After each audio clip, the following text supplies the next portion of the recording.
ที่เรือนจำจังหวัดมหาสารคามนายเสน่ห์นนทโชติผู้ว่าราชการจังหวัดมหาสารคามเป็นประธานในพิธีเปิดการอบรมโครงการพัฒนาจิตใจหลักสูตรขัดขาษาสมาธิตามแนวทางพระธรรมมงคลญาณพระวิริยังศิลันทโรรุ่นที่1ปี 2561 โดยเรือนจำจังหวัดมหาสารคามได้ร่วมกับสถาบันพัฒนาจิตานุภาพจัดขึ้นระหว่างวันที่ 2 มีนาคมถึง 2 เมษายน 2561 มีผู้ต้องขังชายจำนวน 300 คน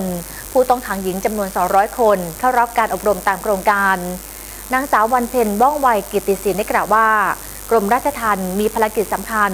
ในการควบคุมผู้ต้องขังอย่างมีประสิทธิภาพและขณะเดียวกันยังเน้นภารกิจการพัฒนาพฤตินิสัยของผู้ต้องขังด้านการพัฒนาจิตใจเพื่อคืนคนดีสู่สังคมซึ่งสอดคล้องกับนโยบาย 5 ก้าวย่างแห่งการเปลี่ยนแปลงราชทัณฑ์โดยการพัฒนาจิตใจ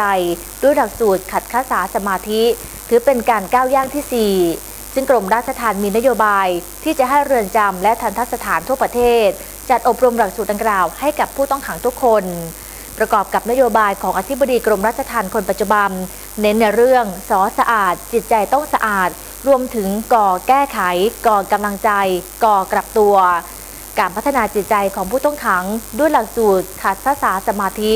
ตามแนวพระธรรมมงคลญาณมีวัตถุประสงค์เพื่อยกระดับจิตใจผู้ต้องขังให้มีความหวังและปัญญาปรับทัศนคติและพฤติกรรมให้มีความอ่อนโยนตลอดจนฝึกให้มีความอดทนด้วยการเรียนและการฝึกปฏิบัตินั่งสมาธิอย่างต่อเนื่องฝึกจิตใจผู้ต้องขังมีสมาธิและมีสติมากขึ้นนำไปปฏิบัติในชีวิตประจำวันได้ลดภาระการกระทำความผิดขึ้นอีก